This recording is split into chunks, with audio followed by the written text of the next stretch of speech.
कैसे हैं वीवर्स। उम्मीद है खैर खैरियत से होंगे, खूब अच्छे से अपने कामों में मसरूफ़ होंगे। आज मेरे गार्डन में मसबरी एंथीमम के काफ़ी ज़्यादा मकदार में फ़्लावर्स खिले हुए थे। तो मैंने सोचा कि मैं इसकी वीडियो बना कर अपने चैनल पर अपलोड कर दूं और साथ साथ इसकी ग्रोथ के बारे में भी आपको बता दूं। जो ये मसबरी एंथीमम के फ़्लावर्स हैं, ये मैं नर्सरी से 50 रुपये का प्लांट परचेज़ करके लाया था। तब इसकी ग्रोथ इतनी ज़्यादा नहीं थी, तो मैंने इसे साथ साथ इसकी मैं ग्रोथ भी करता रहा, साथ साथ मैं इसे पानी भी देता रहा। काफ़ी सारे फर्टिलाइज़र भी मैंने इस्तेमाल किए। तो आप यहाँ इसकी ग्रोथ देख सकती हैं। ये यहाँ बहुत अच्छे तरीके से ग्रोथ कर रहा है। काफ़ी सारे फ्लावर्स के साथ साथ काफ़ी सारी बर्ड्स भी इसके ऊपर लगी ही आ रही हैं। तो चूँकि अब 12 का टाइम बज रहा है, तो जो ये फ्लावर्स हैं सब एंथीमम के, ये अब मुकम्मल तौर पर खिलने लग गए हैं। कुछ वैराइटीज़ हैं, कुछ फ्लावर्स हैं जो अभी खिल रहे हैं, और इनमें से कुछ वैराइटीज़ अभी रहती हैं जो अभी ही खिलने वाली हैं। और आप यहाँ देख सकते हैं कि मेरे पास काफ़ी सारे प्लांट्स एंथीमम के लगे हुए हैं। कुछ पनीरीज लगे हुए हैं, कुछ प्लांट लगे हुए हैं। जो प्लांट हैं इनके ऊपर फ्लावरिंग शुरू हो गई है, और जो पनीरी हैं वो अभी ग्रोथ कर रही हैं। उनके ऊपर अब बड लगने का प्रोसेस शुरू हो रहा है, जो कि अब मार्च का आगाज़ होने वाला है। तो जिसकी वजह से जो ये मेरे फ्लावर्स हैं, ये अब अपनी फ्लावरिंग पर तो नहीं आए, लेकिन ये अब ग्रोथ करने पर जोर लगा रहे हैं। तो जो कि अब बाहर का आगाज़ है, तो जिसकी वजह से जो इनकी ग्रोथ है बहुत अच्छे तरीके से अब बढ़ने लग गई है। और जो इनके ऊपर बर्ड्स लगी हैं वो भी 1-2 दिन में खिल जाएंगी। और इसकी एक और ख़ास बात मैं आपको बताता चलूँ कि जो मसमरी एंथीमम का प्लांट है, इसमें काफ़ी सारी वैराइटीज़ जो हैं, अगर हमने एक जगह लगाएं तो बहुत ही खूबसूरत नज़र आते हैं। और ऐसे लगता है जैसे ये नकली फ्लावर्स हैं, मतलब जो बनावटी होते हैं, या जैसे हम कह सकते हैं कि अक्सर हम अपने कोई फंक्शंस होते हैं उसकी जीवन को बढ़ाने के लिए हम जो आर्टिफिशियल फ्लावर्स इस्तेमाल करते हैं, तो उसे देखने पर ये वैसे ही लगते हैं, लेकिन ये वैसे नहीं है। ये ओरिजिनल फ्लावर्स हैं और ये बहुत अच्छे तरीके से ग्रोथ कर रहे हैं।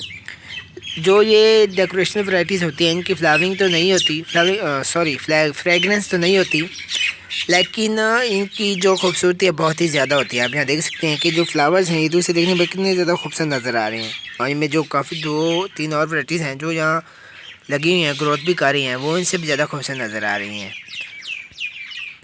और अब अगर इसके फर्टिलाइज़र की बात की जाए, तो मैंने इसमें यूरिया खाद भी इस्तेमाल किया है और कंपोस्ट भी इस्तेमाल किया है। 1-2 दिन पहले मैंने इसमें यूरिया खाद इस्तेमाल किया था, और 1-2 वीक पहले मैंने इसमें कंपोस्ट डाला था। कंपोस्ट मतलब गोबर खाद, जिसे हम एज ए फर्टिलाइज़र इस्तेमाल कर सकते हैं। जो कंपोस्ट होता है उसमें काफ़ी सारे फर्टिलाइज़र्स होते हैं जो हमारी जो प्लांट्स है उसकी ग्रोथ को बढ़ाने के लिए बहुत ही अच्छे कारगर साबित होते हैं। और इसके अलावा अगर आपके पास ना ही कंपोस्ट है और ना ही आपके पास अगर यूरिया खाद नहीं अवेलेबल, तो आप इसमें सल्फ़र का भी इस्तेमाल कर सकते हैं। सल्फ़र वैसे तो ओरिजिनल फॉर्म में नहीं होती, लेकिन अगर आप घर में चूल्हा जलाते हैं तो उनके अंदर जो राख बनती है, अब हम उन राख को भी एज आ फर्टिलाइज़र इस्तेमाल कर सकते हैं, क्योंकि उस जो राख है उसमें सल्फ़र होता है जो हमारी प्लांट की ग्रोथ के लिए बहुत ही ज़्यादा करामद अच्छा साबित होता है। और इसके अलावा जो दूसरी वैराइटीज़ हैं मेरे मसमरी एंथीमम प्लांट की, उनमें से एक ये वाइट कलर में है, एक ये पिंक कलर में है, और एक येलो कलर में है। जो अब यहाँ देखें बहुत अच्छे तरीके से ग्रोथ भी कर रही है, लेकिन अभी इसके ऊपर बर्ड्स की मिदाद थोड़ी कम है। साथ साथ बर्ड्स लग रहे हैं, साथ साथ फ्लावर भी लग रहे हैं। उम्मीद है 1-2 दिन में इसके ऊपर और भी बर्ड्स ये भी अब खिलने के लिए तैयार हो जाएंगी। अब जैसे जैसे समर का आगाज़ होता जाएगा, जो मेरे ये फ्लावर्स हैं ये बहुत अच्छे तरीके से ग्रोथ करना शुरू हो जाएंगे। इसके ऊपर काफ़ी सारे बर्ड्स का प्रोसेस भी शुरू हो जाएगा। और अब अगर इसकी सॉइल की बात की जाए, तो मैंने अक्सर जो डेकोरेशन प्लांट हैं या जो विंटर्स के फ्लावर्स हैं, मैंने इसमें भल मिट्टी ही इस्तेमाल किया है। ऐसी मिट्टी जो नर्सरी से हम लेते हैं या हम वहाँ से जो थैले परचेज़ करके लाते हैं, तो हम वो मिट्टी या वो सॉइल हम इन पॉट्स में भर के इनमें प्लांट्स अगर लगाएं तो बहुत ही अच्छे तरीके से इनकी ग्रोथ होती है। तो आप यहाँ देख सकते हैं जो मैंने यहाँ इस्तेमाल किया ये नसीब वाली मिट्टी है, तो आप यहाँ लगे इसकी ग्रोथ भी देख सकते हैं। ये बहुत अच्छे तरीके से यहाँ ग्रोथ कर रहा है प्लांट। इसके अलावा इसके अंदर जो बर्ड फ्लावर्स शेड हो गए हैं, इनके अंदर भी बर्ड्स के अंदर सीड बनने का प्रोसेस भी शुरू हो गया है।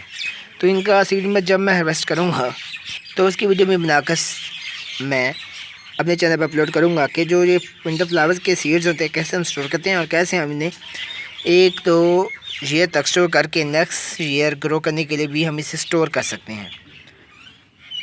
जो मसमरीनी एंथीमम की वैराइटीज़ होती हैं इनके अंदर अक्सर ही फ्लावर्स के अंदर सीड बनते हैं। जो मेरे पास 3 वैराइटीज़ हैं जो यहाँ लगी हैं, तो मुझे उम्मीद है इनके अंदर ही भी बहुत अच्छे तरीके से फ्लावर्स के अंदर सीड बनने का प्रोसेस शुरू होगा।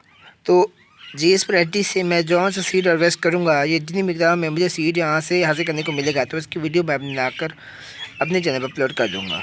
इसके अलावा इस जो विंटर फ्लावर्स हैं इसकी जो पनीरीज या सोइंग का टाइम होता है ये हम तकरीबन नवंबर के एंड में लगाते हैं। तो ये पनीरीज हैं पूरी विंटर्स ही सर्वाइव करती हैं, ग्रोथ करती हैं और फरवरी के जो ही आगाज़ होता है तो ये अपनी ग्रोथ को बढ़ाना शुरू कर देती हैं और फरवरी के एंड में ये फ्लावरिंग पर आ जाती हैं।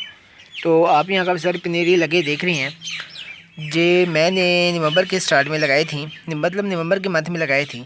तो ये ऐसा ऐसा ग्रोथ करके अब फरवरी का एंड चल रहा है तो यहाँ ये बहुत अच्छे तरीके से ग्रोथ करके अब बर्ड्स पर आ रही हैं। इनका असल सीज़न भी यही होता है कि जब मार्च का आगाज़ होता है तो ये अपनी फ्लावरिंग पर जोर लगाते हैं और मार्च के एंड में जब इनकी फ्लावरिंग ख़त्म हो जाएगी तो इनके ऊपर सीड बनने का प्रोसेस भी शुरू हो जाएगा। इसका सीड अभी तक मैंने हार्वेस्ट नहीं किया। जो ये मसमरी एंथीमम की वैराइटीज़ थी मैं इस ईयर अपने गार्डन में फ़र्स्ट बार लेके आया हूँ। तो इसका सीड कैसा होगा और इसका सीड बोर्ड कैसा होगा और कौन सी वैरायटी में कितना सीड मैं हार्वेस्ट करूँगा तो इसकी वीडियो बनाकर मैं अपने चैनल पर अपलोड कर दूँगा। तो अभी तक के लिए इतना ही। अगर आप हमारे चैनल पर न्यू है तो काइंडली हमारे चैनल को सब्सक्राइब कर दें और साथ ही बेल आइकन के बटन को ज़रूर प्रेस करें ताकि आने वाली वीडियोज़ की नोटिफिकेशन बआसानी आप तक पहुँच सकें और आप ऐसी इंटरेस्टिंग वीडियोज़ को एंजॉय करते रहें।